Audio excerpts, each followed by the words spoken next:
Hey guys, Ross from Natural Aesthetics here with another HIT training video. This is the same session essentially, chest, shoulders and triceps, just with a slightly different approach using some different techniques. So I thought I'd share it with you. Starting off much the same way with pre-exhaustion. Essentially with this technique you're trying to make your compound movement, your heavy press, a lot harder than it would be if you were to do it fresh. So using the pec deck first and foremost to fatigue the pec muscles before moving on to the machine chest press. So using false reps from a spotting partner to maximise the intensity, followed by the chest press. This session I did go a little bit heavier, and I also utilised some false negatives. So Mike Mentzer refers to this technique as infotonic training, where you're maximising the load on the negative phase and getting a little bit of a spot on the positive phase once you reach failure on that particular phase of movement. Remember, the negative phase of movement is much stronger than the positive phase of movement. Your muscles will be able to handle more weight. So if you're attempting a program that maximises the intensity, therefore makes sense to add weight to the negative phase of the movement, so you can maximise all phases of the lift. And this is what I'm doing here with the Smith press on the incline.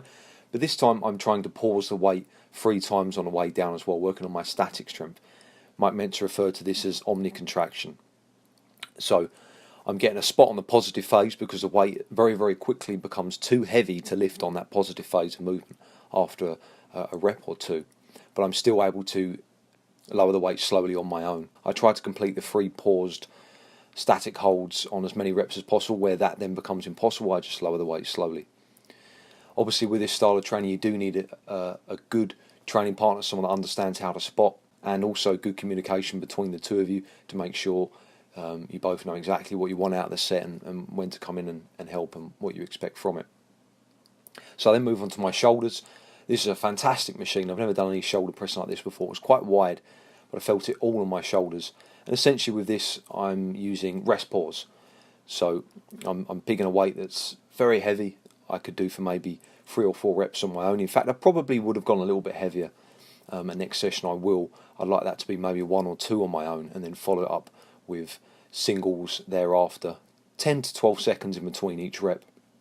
So you're looking at maybe getting 6 to 9 reps at a weight you'd perhaps only do for 1 or 2.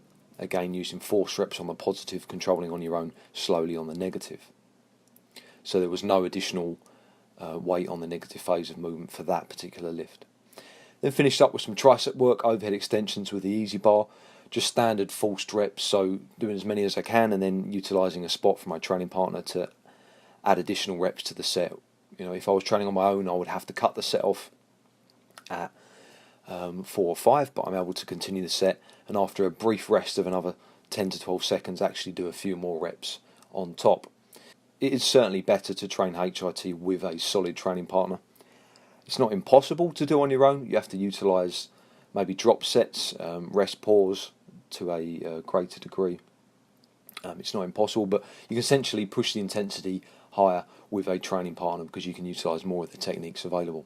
So I hope you enjoyed the video, guys. If you did, give it a thumbs up. Subscribe to see more videos on natural bodybuilding. Check out my social media. The links are in the description box below. Stay strong.